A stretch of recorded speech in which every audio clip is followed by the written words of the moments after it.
la nuit tombée, l'angoisse surgit, sans fin tu m'appelles.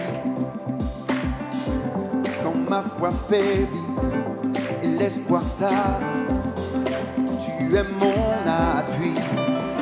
Lorsque je suis las, découragé, Dieu, tu es tout pour moi. Maintenant je veux persévérer, car tu es avec moi, tu es avec moi. Ton amour m'environne, mais les plus hauts, il résonne en mon âme, tel un écho. Ton amour m'environne, mais les plus hauts, il résonne en mon âme, tel un écho, écho en mon âme.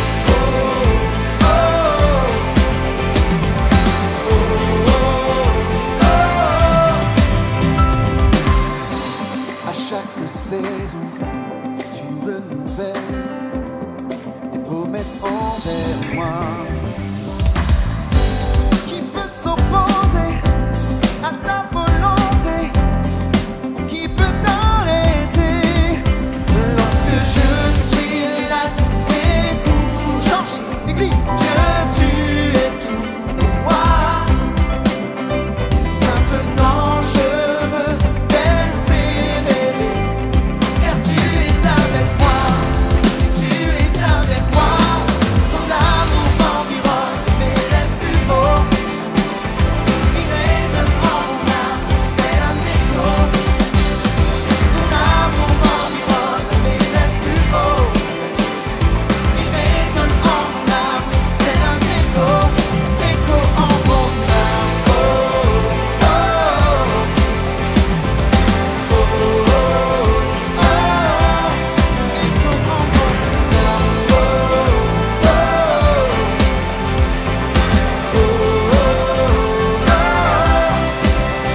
lorsque je suis las, découragé, Dieu, tu es tout. Maintenant je veux persévérer, car tu es avec moi, tu es avec moi. Ton amour m'environne, mais les plus hauts, il résonne en mon âme, tel un écho. Encore plus fort. Ton amour m'environne, mais les plus hauts, il résonne en mon âme, en mon âme. Ton amour m'environne, mais les plus hauts, il résonne en mon âme, tel un écho. Ton amour m'environne, mais les plus hauts, il résonne en mon âme, tel un écho, écho en mon âme. Oh, oh, oh, oh, oh, écho en mon âme. Oh, oh,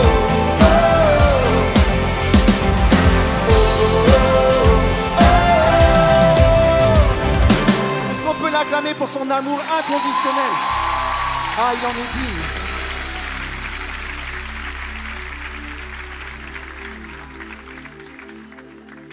C'est tellement bon de se rappeler qu'il siège au milieu de nos louanges.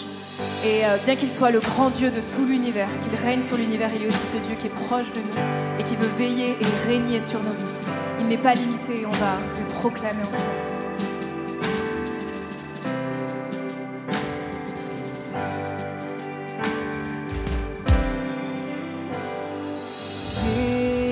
Descendu sur la terre, calmant le flot des mers, tu nous as montré ton immensité.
ta splendeur, tu es élevé pour l'éternité.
J'aimerais qu'on fasse monter notre reconnaissance, notre gratitude. Et regardez à ce que fait Dieu et non pas ce qu'il ne fait pas. Regarde à tout ce qu'il accomplit, qui il est. Et faisons monter notre reconnaissance. Nos voix s'élèvent comme une reconnaissance. Ne soyez pas timides. Profitez de ce moment. Merci. Même si les mots nous manquent, merci. Merci. Merci.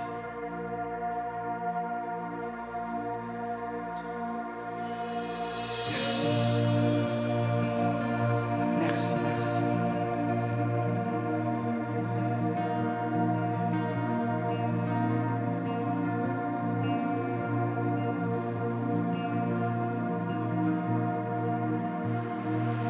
Je n'ai plus de mots, plus rien de nouveau. Comment exprimer ma reconnaissance? Je pourrais chanter tous les jours, louer tous les chants s'éteignent, et tu es l'éternel. Et j'élève les mains, je te loue encore et encore, car tout ce que j'ai c'est un Alléluia, Alléluia. Je n'ai rien à t'offrir, rien qui ne soit digne d'un roi, si ce n'est un cœur qui chante Alléluia,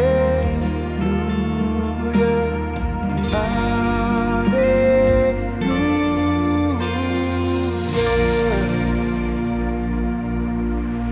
Ce que je désire, ma seule obsession,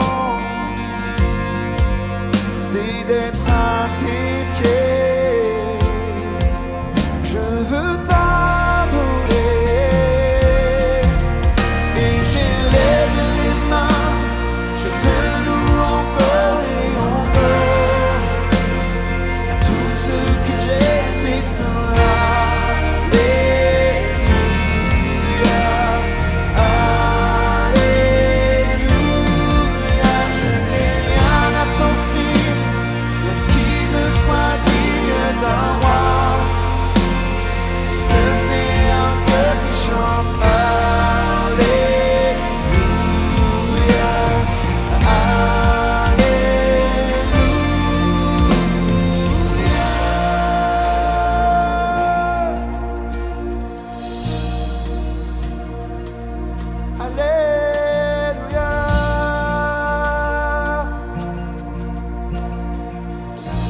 se réveille et chante. Et toi mon âme, chante fort de tout ton cœur, explose de joie, car il y a en toi comme un lion rugissant. Lève-toi et loue ton Dieu. Chante. Et toi mon âme, chante fort de tout ton cœur, explose de joie. Il y a en toi comme un lion rugissant. Lève-toi et loue ton Dieu. Et toi mon âme, chante fort de tout ton cœur, explose de joie, car il y a en toi comme un lion rugissant. Lève-toi et loue ton Dieu. Dis à ton âme de chanter, relève la tête et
parfum est pour toi, Seigneur.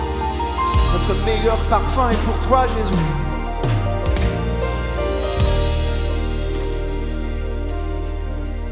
Et j'élève les mains, je te loue encore et encore, car tout ce que j'ai c'est un Alléluia, Alléluia. Je n'ai rien à t'offrir qui ne soit digne d'un roi, si ce n'est un cœur qui chante Alléluia. Et je lève les mains, chante Église encore. Et je lève les mains.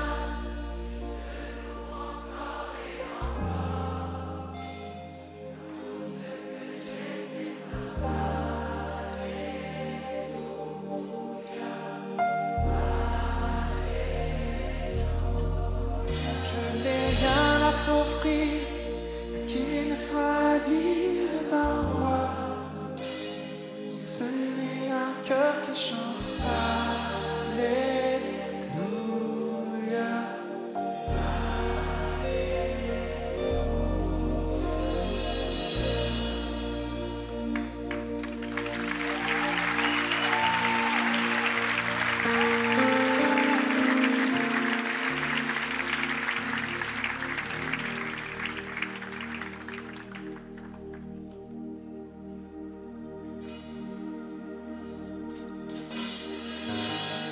Il n'y a rien de plus précieux qu'une intimité avec Dieu.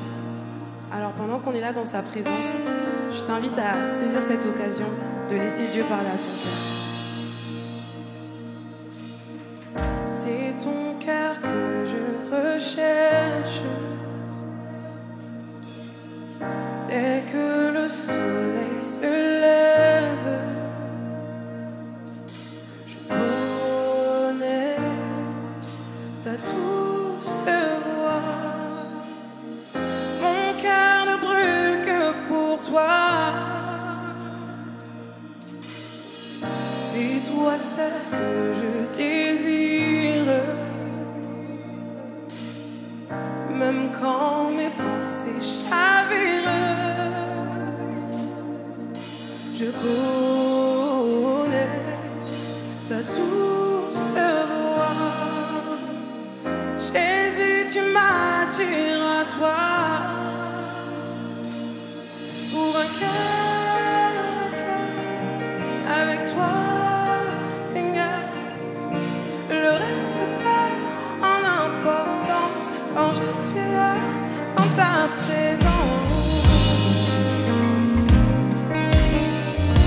Quand je suis là dans ta présence.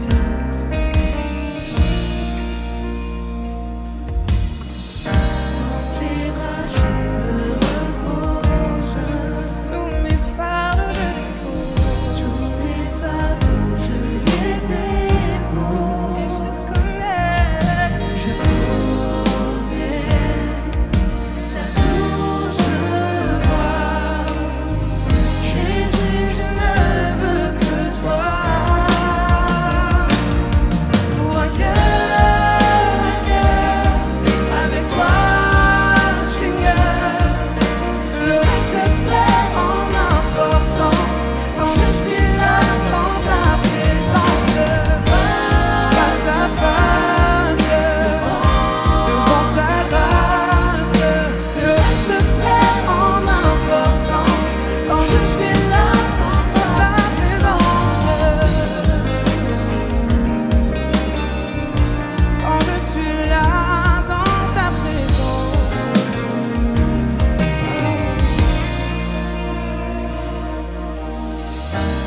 Je plie le genou et j'abandonne tout. Le seul désir de mon cœur, c'est ton cœur. Je plie le genou et j'abandonne tout. Le seul désir de mon cœur, c'est ton cœur. Je plie le genou, j'abandonne tout. Le seul désir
quand je suis là dans ta présence, quand je suis là dans ta présence,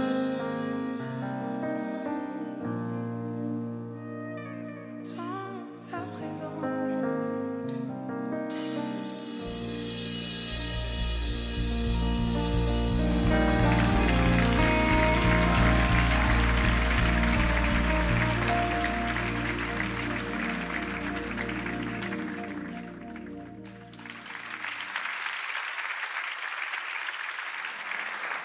Bonjour à toutes, bonjour à tous. Je salue aussi tous ceux qui nous suivent en ligne.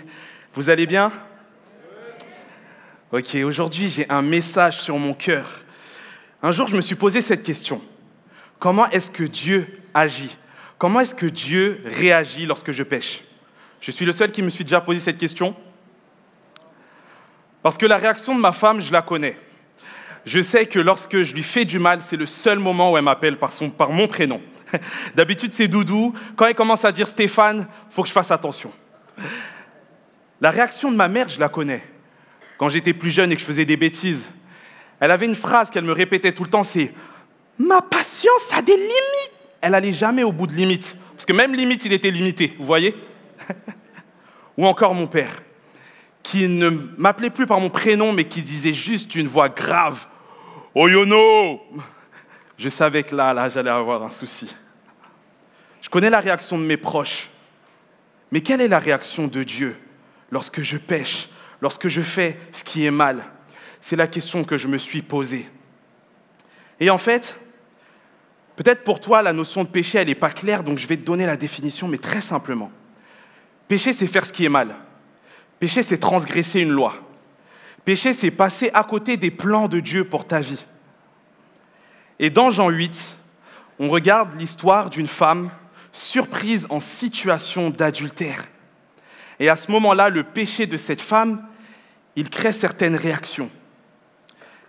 Mais cette femme, ça aurait pu être toi. Cette femme, ça aurait pu être toi. Ça aurait pu être toi. Toi.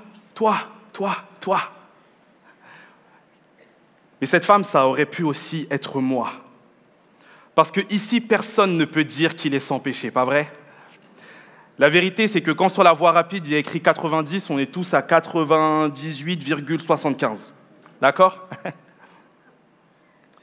Et dans cette histoire, on voit la réaction de Jésus. Et je crois que la réaction de Jésus nous montre le cœur du Père.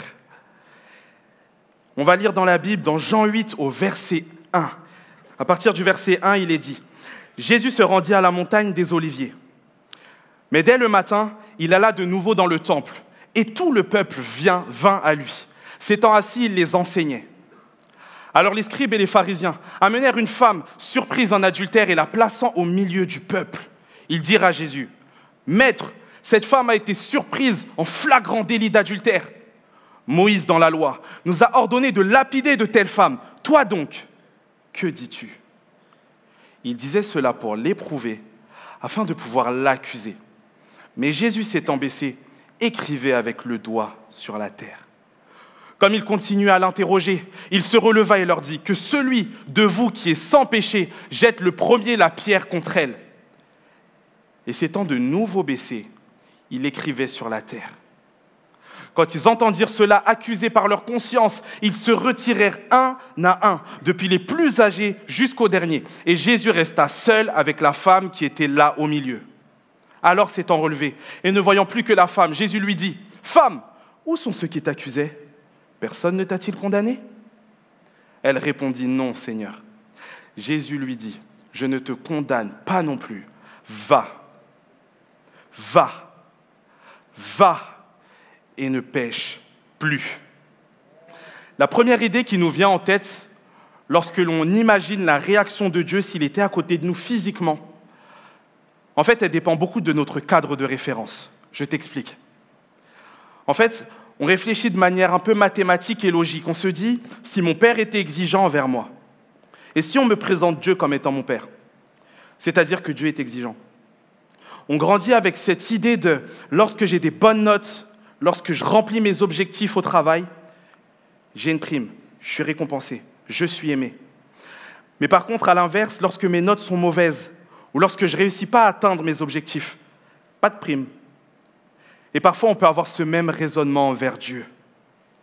Le péché de cette femme a amené plusieurs réactions. La première, c'est la réaction des hommes. Et on va commencer par là. La deuxième, c'est la réaction de Jésus. Et sa réaction nous montre le cœur du Père pour cette femme, mais nous montre aussi le cœur du Père pour toi aujourd'hui. Grand 1, la réaction des hommes face au péché. Il est écrit, « Alors les scribes et les pharisiens amenèrent une femme surprise en adultère et la plaçant au milieu du peuple.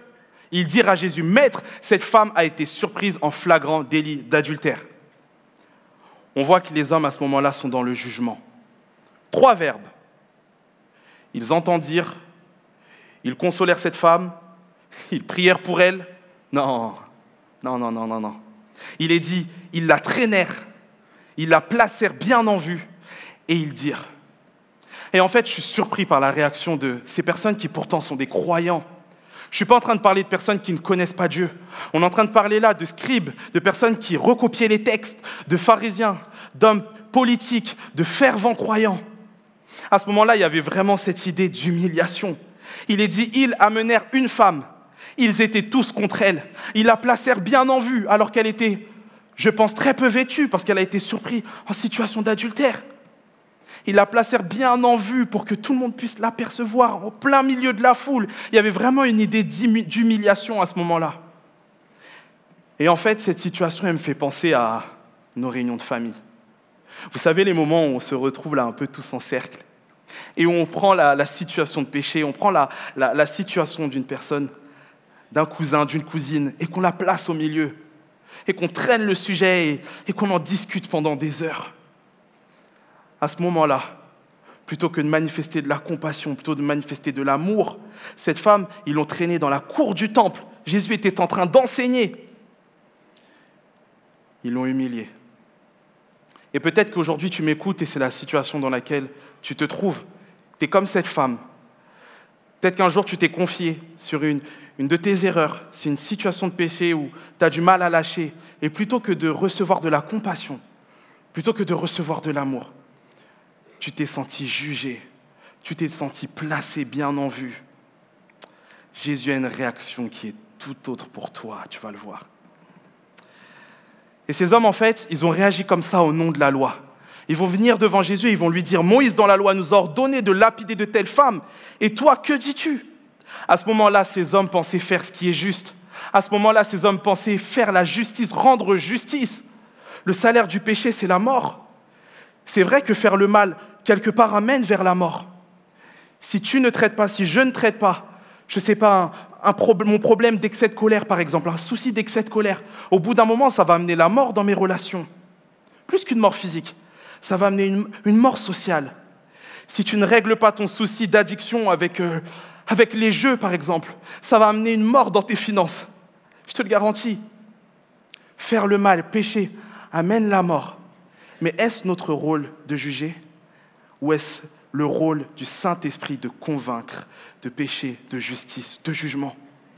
Parfois, l'Église essaye de faire le rôle du Saint-Esprit. Parfois, l'Église essaye de prendre la place du Saint-Esprit. Parfois, j'essaye moi-même de prendre la place du Saint-Esprit. Et en plus de cela, ces hommes utilisent la loi. J'ai noté quelque chose, et c'est mon message pour toi aujourd'hui. Note-le. Rien ne sert de connaître les lois divines par cœur si tu ne connais pas le cœur de Dieu. Ces hommes connaissaient les lois. C'était des scribes, c'était des pharisiens, c'était des personnes qui étaient habituées au texte. Ils avaient une connaissance élevée de Dieu, mais ils ne connaissaient pas son cœur. Et j'aime ce passage dans 2 Corinthiens, au chapitre 3, au verset 6, qui dit « Il nous a rendus capables d'être ministres d'une nouvelle alliance ». Jésus te rend capable d'être ministre d'une nouvelle alliance, non de la lettre, mais de l'esprit. Car la lettre tue, mais l'esprit vivifie. Parce que connaître la lettre sans avoir l'esprit à côté amène la mort plutôt que la vie. Alors je t'encourage ce matin, développe ta connaissance sur les textes, c'est important. Mais avant tout, n'oublie pas de développer le cœur de Dieu à l'intérieur de toi. Oh. Juger, ce n'est pas notre rôle. C'est le rôle du Saint-Esprit. Notre mission à nous, c'est la compassion, c'est l'amour. Et je veux te rassurer à toi qui aujourd'hui entend ce message et est déçu, est triste. Viens à l'église avec de la culpabilité sur ton cœur. La réaction de Jésus est tout autre. Grand 2, la réaction de Jésus. Jésus a une réaction insensée, mais il nous montre à ce moment-là le cœur de Dieu. Je vais commencer par te parler de la réaction de Jésus envers toi. Il est dit, les scribes et les pharisiens amènent cette femme devant Jésus et ils demandent à Jésus, « Toi donc, que dis-tu » Il disait cela pour l'éprouver afin de pouvoir l'accuser. Mais Jésus s'étant baissé, écrivait avec le doigt sur la terre. La première des choses que je vois, c'est que Jésus les ignore. Tes accusateurs, Jésus les ignore. Les pensées qui essayent de te faire, de rester bloqué, les pensées qui essayent de te faire culpabiliser, Jésus les ignore. Alors toi aussi, ignore ces pensées. La première des choses que Jésus fait, c'est qu'il les ignore. Les scribes et les pharisiens demandent à Jésus, « Et toi, que dis-tu » Ils ne demandent pas à Jésus, « Qu'est-ce que tu en penses ?» Ils lui disent, « Mais que dis-tu » En fait, ils attendent que Jésus rende un jugement. Juste avant, Jésus leur a parlé sur les béatitudes. Il leur a dit, « Il vous a été dit que, mais moi, je vous dis que. » Celui qui a déjà regardé la femme a péché dans son cœur. À ce moment-là, c'est un cas pratique que les scribes et les pharisiens viennent donner à Jésus. À ce moment-là, ils sont en train de lui dire, « Tu te dis être le Messie. Voilà, regarde cette femme. Qu'est-ce que tu en dis ?» Et vous savez quoi? Jésus nous donne l'exemple à nous aussi croyants, chrétiens.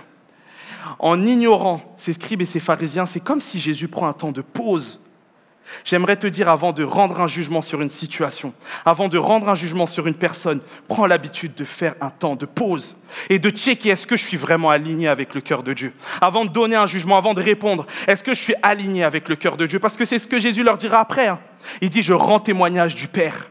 Je rends témoignage du Père. C'est mon encouragement pour toi ce matin. Avant de donner un jugement sur une situation, d'abord fais un temps de pause et regarde si tu es aligné avec le cœur de Dieu. Pourquoi Jésus les ignore? Ça va encore plus loin. Jésus les ignore parce que ton état compte plus que leurs accusations.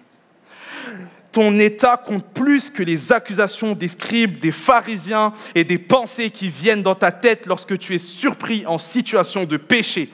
Et c'est pour cela que Jésus, juste après, se met à sa hauteur. C'est pour ça que juste après, Jésus se baisse. À ce moment-là, imaginez la scène. Tout le monde regarde cette femme de haut. Jésus est le seul qui ne te regarde pas de haut et qui se baisse et qui se met à ta hauteur. Lorsqu'on regarde la traduction du mot traîner, c'est comme il la tenait en laisse. Il tenait en laisse cette femme. Ils ont pris cette femme pour une chose. Ils ont pris cette femme pour un animal. Mais Jésus se baisse, il te regarde dans les yeux parce qu'il te rend ta valeur. Il te prend comme une personne aimée, comme un individu aimé. Alléluia. Au moment où Jésus se baisse, il est en train de manifester de la compassion. Au moment où Jésus se baisse, il est en train d'essayer d'apporter à cette femme la sécurité qu'elle avait perdue. Vous imaginez une femme, il était où le mari? Je ne sais pas, le mari, l'homme, il était où? Je ne sais pas. Jésus lui apporte de la sécurité. Jésus t'apporte de la sécurité. Jésus te redonne de la valeur aujourd'hui. Vous savez, lorsqu'un enfant vient en pleurant, quelle est la première chose que l'on fait? On se baisse. On le prend dans les mains. Est-ce que ça va? Comment ça va? Quel est l'état de ton genou? Est-ce que tu as besoin d'un médicament? Est-ce que tu as besoin que je prie pour toi? Est-ce que tu as besoin que je t'aide? C'est la première chose que l'on fait. Peu importe sa bêtise. La bêtise, on verra après. Peut-être que cette bêtise, ce qu'il a fait, tu lui as déjà dit 1000 fois. Mais ça, on verra après. D'abord, son état. Et c'est ce que Jésus fait avec cette femme. C'est qu'il se baisse. Et j'aimerais te dire aujourd'hui, laisse-toi approcher par Jésus. Peu importe ta situation de péché, laisse-toi approcher de Jésus. J'aime beaucoup cette image parce que c'est Jésus qui s'approche de cette femme et c'est pas cette femme qui s'approche de Jésus. J'ai un message pour toi, j'ai une parole pour toi. Jésus s'approche de toi malgré ton péché. Parce que ton péché t'écarte de Dieu. Mais Dieu ne s'écarte pas de toi. Attends, il faut que tu l'attrapes cette parole. Il faut que tu l'attrapes cette parole. Ton péché a beau t'écarter de Dieu, mais Dieu ne s'écartera jamais de toi. Saisis cette parole. Si c'est toi et que tu entends ce message, tu peux la saisir. Jésus s'approche de cette femme.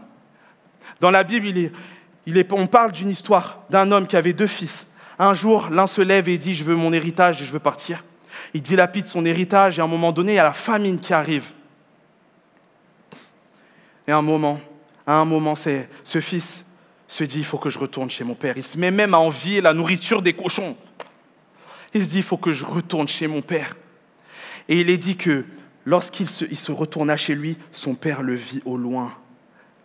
Où es-tu? Où es-tu? Dieu te cherche, Dieu t'attend. Comme ce père attendait son fils, Dieu t'attend aujourd'hui.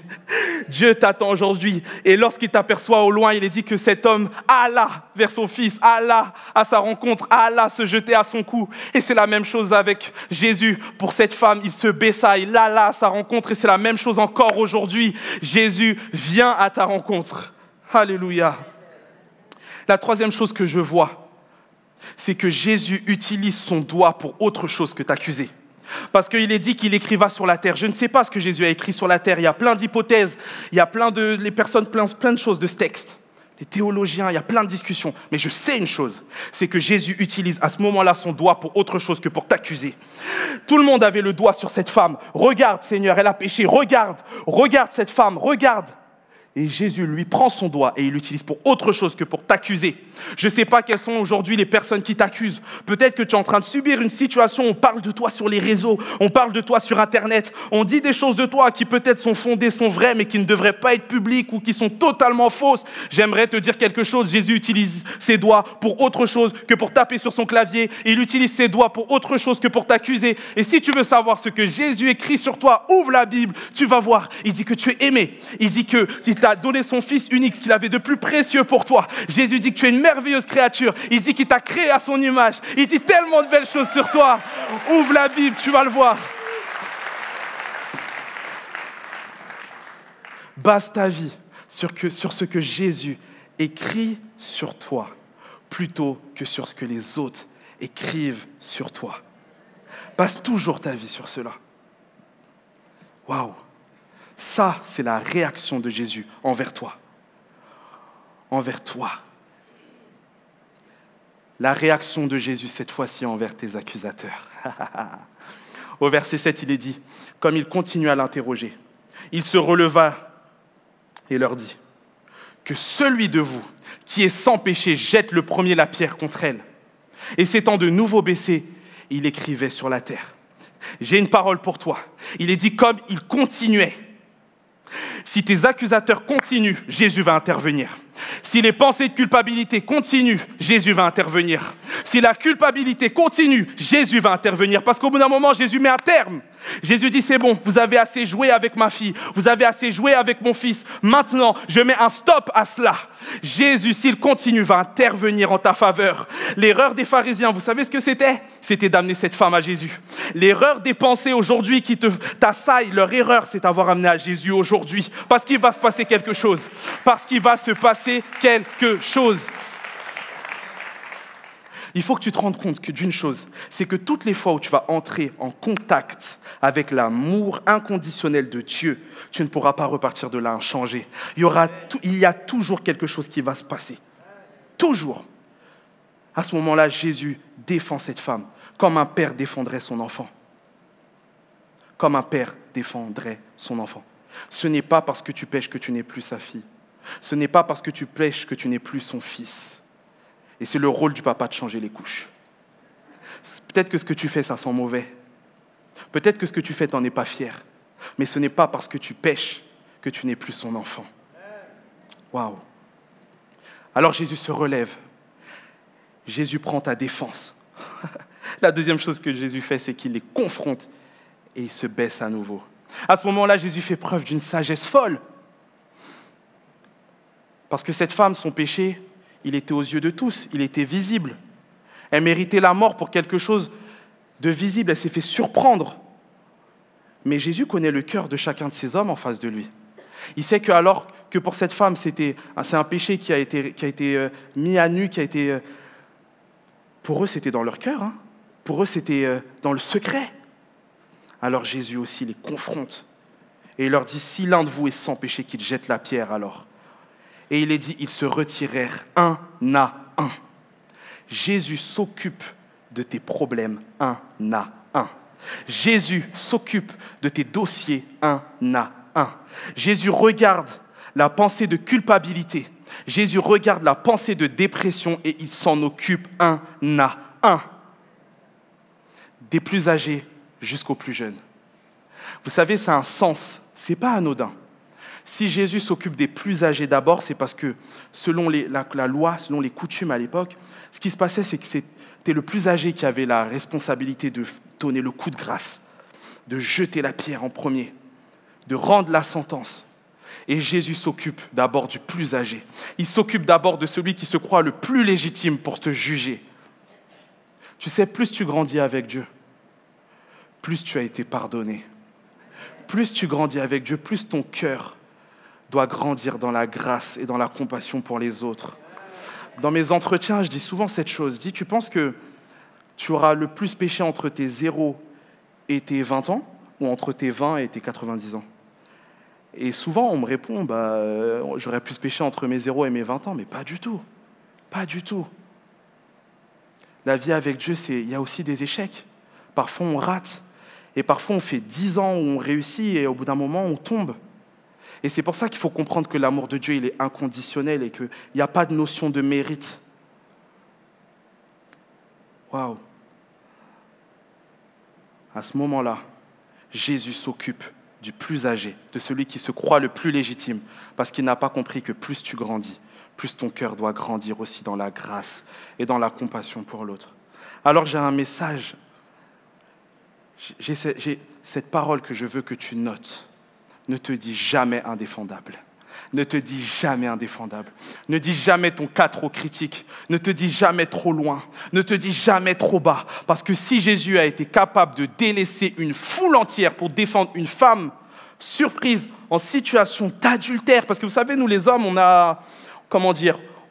donne des catégories au péché. D'accord ? Une femme surprise en flagrant délit de mensonge, ok. Jésus prend sa défense, c'est ok. Une femme surprise en situation d'excès de colère, ça va, c'est ok. Jésus la défend, c'est ok. Mais une femme surprise en adultère, quoi ? Si Jésus est capable de défendre cette femme, il est capable de te défendre aujourd'hui. Alors ne te dis pas indéfendable. Ne te dis pas indéfendable. Jésus prend ta défense et il se remet à ta hauteur. À ce moment-là, il se dit waouh. Il prend ta défense et se dit mais qu'est-ce que je l'aime. Alors il retourne encore à ta hauteur. Je donne souvent cet exemple. Vous savez, quand une chose est faite 2 fois dans la Bible, c'est parce qu'il y a une notion de vérité qui se dégage derrière. Au Cameroun, il y a un plat que moi j'aime beaucoup, mais ce n'est pas tout le monde qui l'aime. Ça s'appelle le ndolé. C'est un plat qui est très amer. Lorsque ce plat, tu le goûtes pour la première fois, si tu en remets une deuxième fois dans ton assiette, c'est que vraiment tu as aimé. Sinon, tu ne le fais pas. C'est la même chose pour Jésus. Lorsqu'il se met une deuxième fois à terre pour toi, c'est qu'il se dit « Oh, mais vraiment, je l'aime. Vraiment, j'aime ma fille. Vraiment, j'aime mon fils. » Et tu sais quoi ? Tu sais pourquoi Jésus n'a pas peur de salir pour toi ? C'est parce qu'il connaît ta valeur.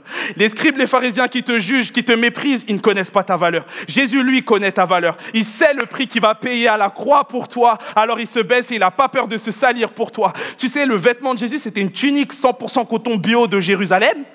Lorsque tu te baisses, tu sais que ta tunique, tu vas la salir. Jésus n'a pas peur de se salir pour toi. Il salit son côté gauche, il dit « Je l'aime tellement que je vais même salir mon côté droit parce que je sais le prix à payer pour cette personne. » Tu sais, mes chaussures, elles ont un prix. Hein. La chaise sur laquelle tu es assise, elle a un prix. La télé sur laquelle tu me regardes, elle a un prix. Ta voiture a un prix, ta maison a un prix. Mais toi aussi, tu as un prix. Tu as le prix d'une vie. Alors Jésus n'a pas peur de se salir pour toi parce qu'il connaît ta valeur. Alléluia.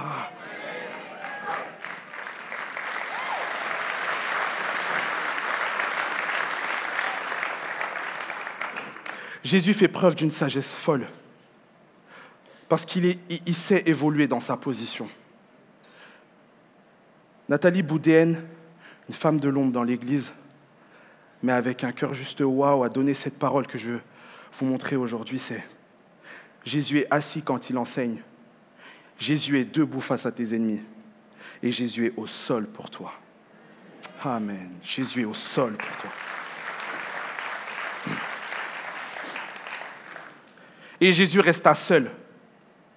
Et Jésus resta seul. Parce que Jésus est le seul qui a le pouvoir, la capacité, l'autorité de te juger. C'est le seul qui peut te juger. Alors s'étant relevé au verset 10, et ne voyant plus que la femme, Jésus lui dit « Femme, où sont ceux qui t'accusaient ? Personne ne t'a-t-il condamné ?» Elle répondit « Non, Seigneur. » Et Jésus lui dit « Va. » Lui dit « Je ne te condamne pas non plus. Va et ne pêche plus. Va et ne pêche plus. Il est dit, elle répondit. C'est la seule fois où cette femme intervient dans cette scène. Pendant toute la durée de la scène, cette femme, elle est muselée. Mais il est dit, elle répondit. Jésus aujourd'hui veut te redonner la parole.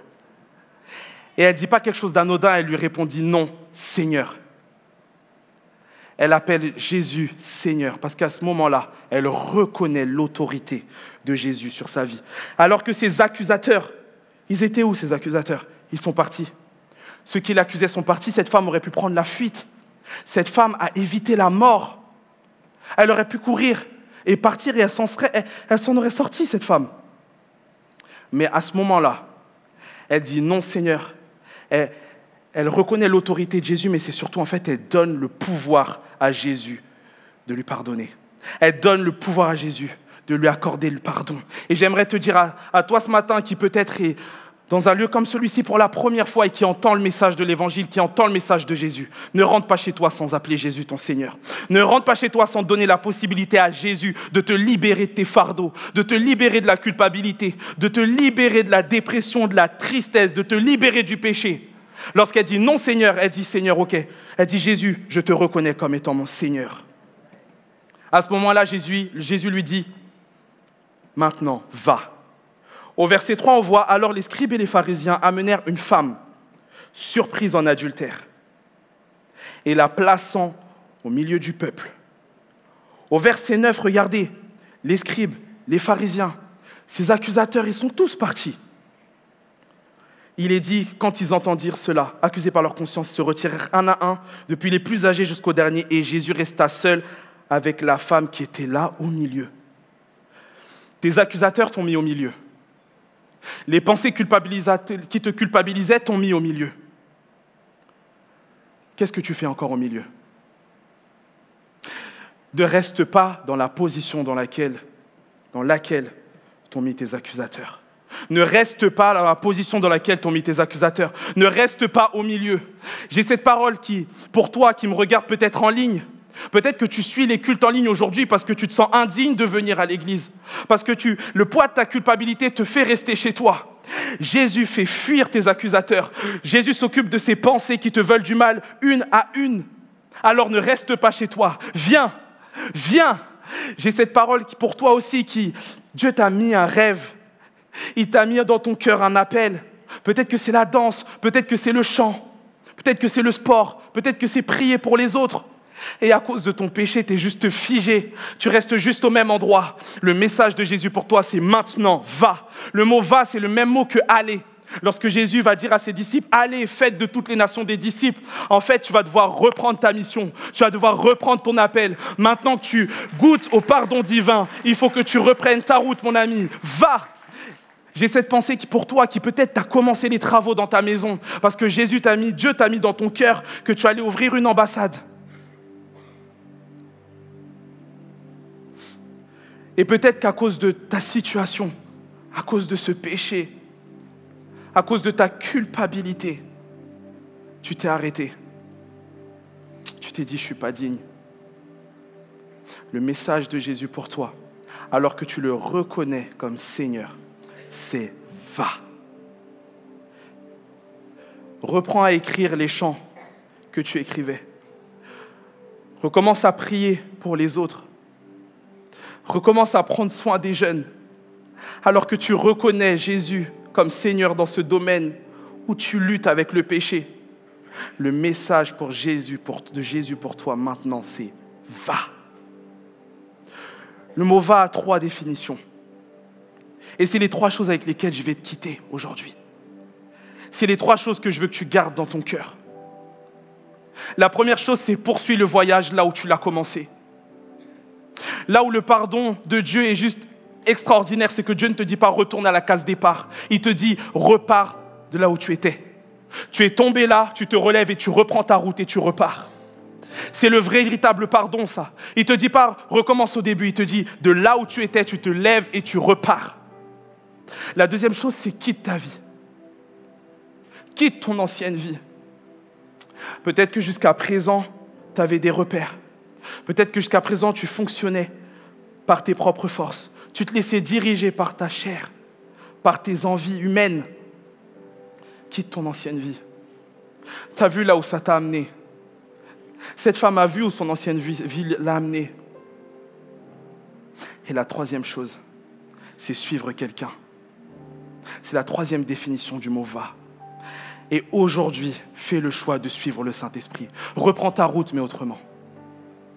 Reprends ta route, reprends ta mission, mais autrement, avec l'aide du Saint-Esprit. Change ton regard sur Dieu. Change ton regard sur ta manière de voir Dieu. Jésus lui dit « Va et ne pêche plus ». Pendant longtemps, j'ai cru que « et ne pêche plus » c'était une menace. Pendant longtemps, j'ai cru que « et ne pêche plus » c'était « attention parce que si je te revois », non, c'est pas ça du tout, les amis. Parce que la loi de Moïse, parce que la peur de la sanction n'a pas aidé cette femme à ne plus pécher. Parce que la loi de Moïse, parce que la crainte, la peur, toutes les lois que tu peux te mettre ne t'empêcheront pas de pécher. Mais il y a une chose qui t'empêchera d'échouer, de pécher, de faire le mal. C'est l'amour inconditionnel de Jésus. Et lorsque Jésus lui dit « va et ne pêche plus », il est en train de lui dire « maintenant que tu connais le cœur du Père, maintenant que tu connais l'amour inconditionnel du Père, ne pars plus en te disant « attention si je pêche », mais pars en te disant « j'ai été tellement aimé, j'ai été tellement pardonné ». Waouh! Le plus grand remède contre le péché, ce n'est pas la peur de la sanction. C'est l'amour inconditionnel de Dieu et l'aide du Saint-Esprit.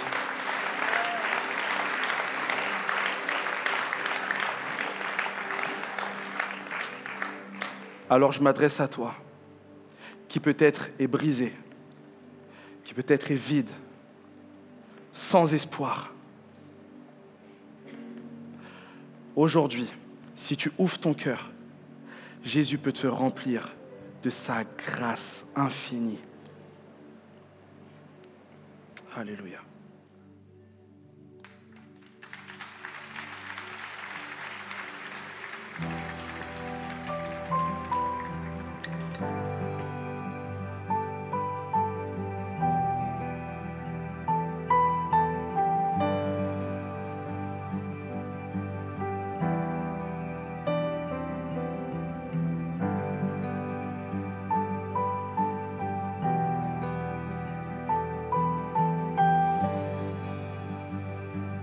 J'étais brisé, vide et sans espoir.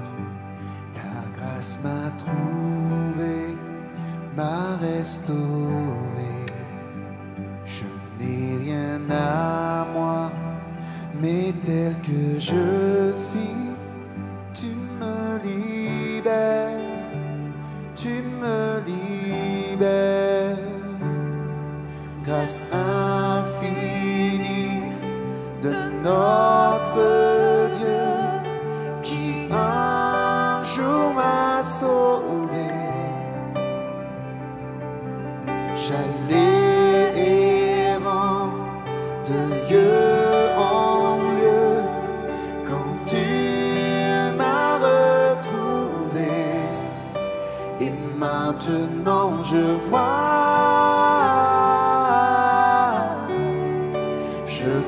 l'amour, la grâce dans tes yeux, donnant ta vie pour moi, me ramenant de la mort à la vie. À ce moment-là, cette femme est passée de la mort à la vie. Aujourd'hui, mon appel pour toi, c'est souhaites-tu passer de la mort à la vie? Si c'est ton cas, je t'invite à te lever maintenant. Si aujourd'hui, tu dis à Dieu, je reconnais ma situation de péché. Aujourd'hui, je veux te reconnaître comme mon Seigneur.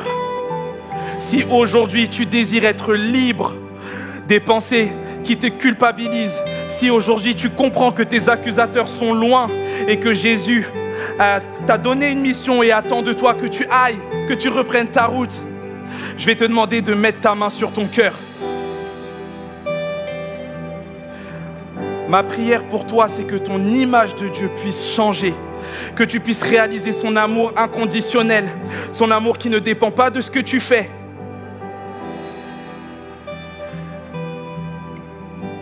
À toi qui es en ligne et qui entends ce message aussi, tu peux juste mettre ta main sur ton cœur.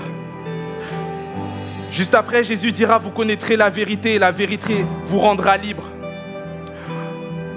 Aujourd'hui, alors que tu reconnais Jésus comme ton Seigneur, je déclare que dans le nom de Jésus, le poids de ta culpabilité, le poids de ton péché te quitte au nom de Jésus.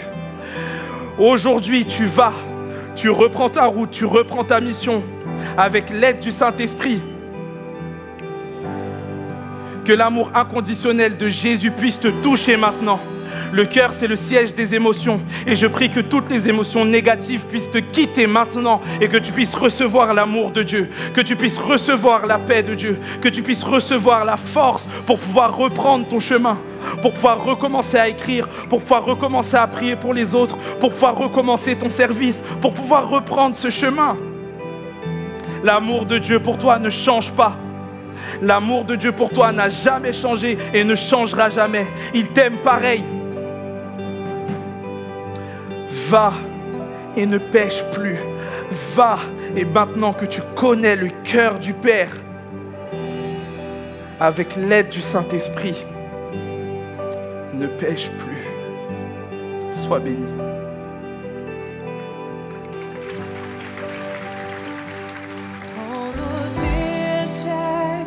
Tu prends nos faiblesses, tu places ton trésor dans tes vastes argiles. Prends mon cœur, Père, je veux te servir pour que tout soit ta vie en moi. Reste infini de notre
Vous pouvez rester debout si vous avez encore de la force dans les jambes. On est presque à la fin.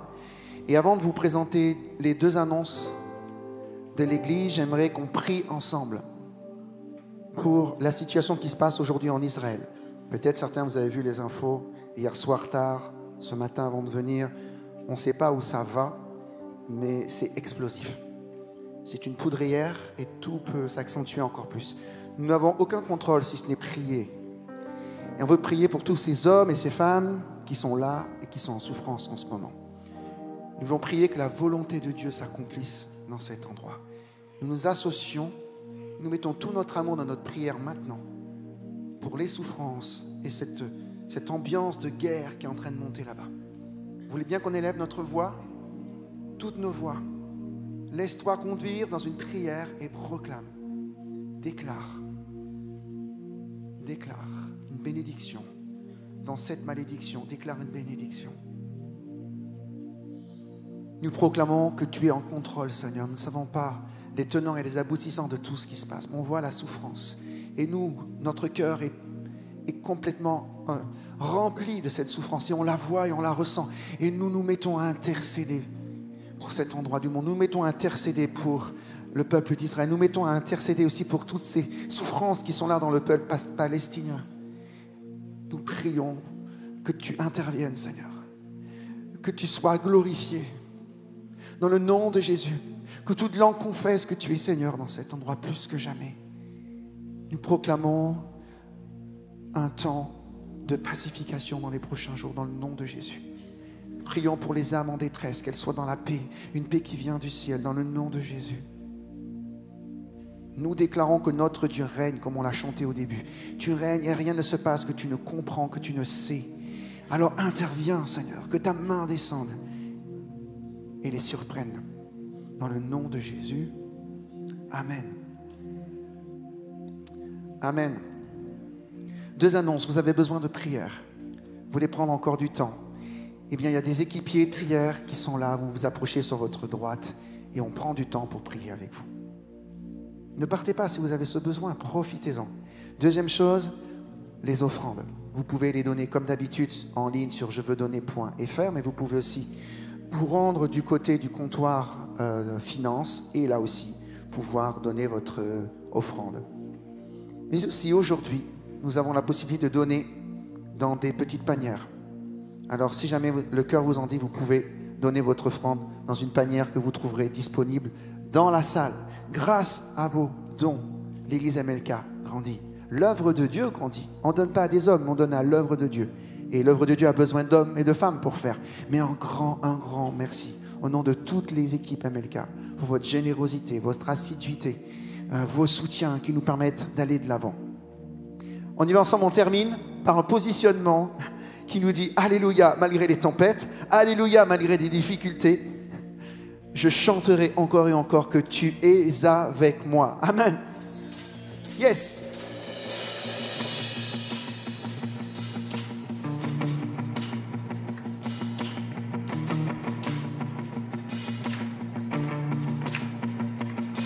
Je m'écris Alléluia en présence de mes ennemis. Je m'écris Alléluia quand le doute m'envahit. Dis-le. Je m'écris Alléluia. Mon âme est une mélodie. Je m'écris Alléluia. Du ciel tu combats pour ma vie. Et je chanterai au milieu de la tempête.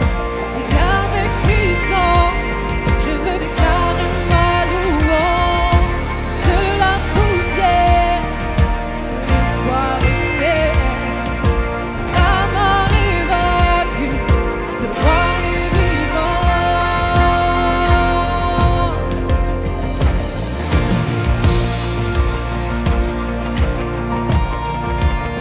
Je m'écris Alléluia. Tout mon être loue ton nom. Je m'écris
donc on n'a que de victoire.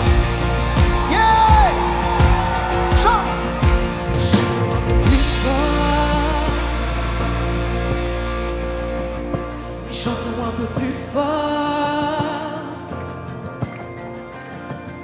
Chantons un peu plus fort. Avec la foi, chantons un peu plus fort. Chantons. Chantons un peu plus fort. En présence de nos ennemis. Chantons un peu plus fort. Quand le doute nous envahit. Chantons un peu plus fort. Notre âme est une mélodie. Chantons un peu plus fort. Du ciel, tu combats pour nos vies. Chantons un peu plus fort. En présence de nos ennemis. Chantons un peu plus fort. Et quand le doute nous envahit. Chantons un peu plus fort. Notre âme est une mélodie. Chantons un peu plus fort. Du ciel, tu combats pour nos vies. Chantons un peu plus Je chanterai au milieu de la tempête. Avec puissance, je vais déclarer ma louange. Oh, l'espoir est, la mort est vaincue, le roi. Je chanterai au milieu de la tempête. Avec puissance, je veux déclarer ma louange. De la poussière, l'espoir naît. La mort est vaincue, le roi est vivant.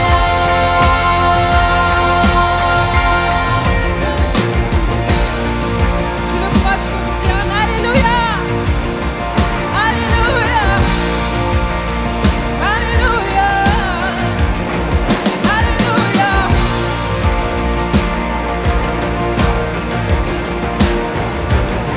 Alléluia, on est ensemble. Une dernière fois, Je m'écris Alléluia.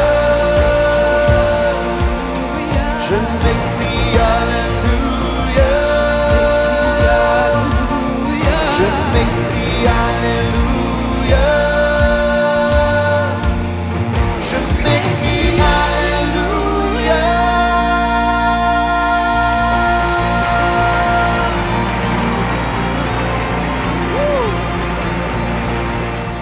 Cette vidéo t'a parlé?